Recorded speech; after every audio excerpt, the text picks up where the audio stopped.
ইন্ডাস্ট্রিয়ালিস্টরা আছে, যে শিল্প খাতে যারা আছে, ব্যাংকের সাথে সমস্যা, কারো জমি নিয়ে চলে গেছে, বিভিন্ন রকমের সমস্যা। এগুলা উনি মানে একবার ওনার কাছে যে আসছে, আমি এখন পর্যন্ত আমার বিবাহিত জীবনে দেখি নাই সেই লোক তাকে ছাড়া মানে অন্য কোথাও। এখন যে উনি 1 বছর ধরে নাই, মানে তাদের চোখের পানি, তারা কোথায় যাবে, মানে কি অবস্থা জানেন। তো আপনাদের মানে অনেক সব যারা দাঁড়িয়েছেন এখানে সবার প্রতি আমি রেসপেক্ট জানাচ্ছি। সবাই যার জায়গা থেকে দেয়ার ওকে, কিন্তু আমি বলবো যে আমার হাজবেন্ডের যে আলহামদুলিল্লাহ যে কোয়ালিটি আছে, উনি যেখানে দাঁড়িয়ে আছেন উনার মধ্যে 1 নম্বর কোয়ালিটি হলো সততা।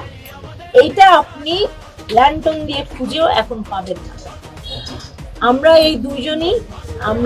দুইজনই এই মানে আমাদের এখনো কোনো বাচ্চা নাই, তো আমরা আমাদের কোনো কিছু নেওয়ার নাই, আমরা দিতে আসছি।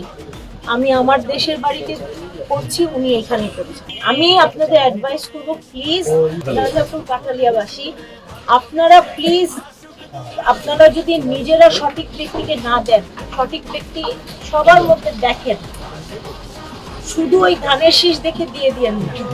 আলহামদুলিল্লাহ, আমার প্রায় 300 ছেলে মেয়ে ব্যারিস্টার হয়ে গেছে আমার ছাত্ররা। সুপ্রিম কোর্টে অনেক নামি দামি লোকজনও আছে যারা আমার ছাত্রছাত্রী ছিল। অনেকেই আপনারা আমি যখন হাসমার্কা দাঁড়াইছি, আমার এক ছাত্রী সেও হাসমার্কা দাঁড়াইছে, রুমিন ফারানা। এর বাইরেও এমপি ইলেকশনও করতেছে কয়েকজন আছে যারা আমার স্টুডেন্ট ছিলেন। আলহামদুলিল্লাহ, আমার একটা সৌভাগ্য হয়েছে।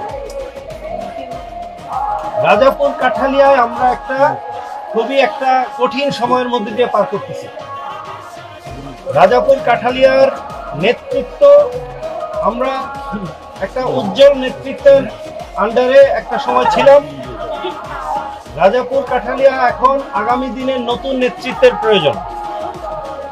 এমন একজন নেতৃত্ব দরকার যিনি এই অঞ্চলের মানুষের ভালো দিকটা, মন্দ দিকটা সবকিছু নিয়ে একসাথে তাদের জীবনের সঙ্গী হয়ে যাবে। কোনো ব্যক্তি স্বার্থে না, কোনো গণ্ডির মধ্যে না।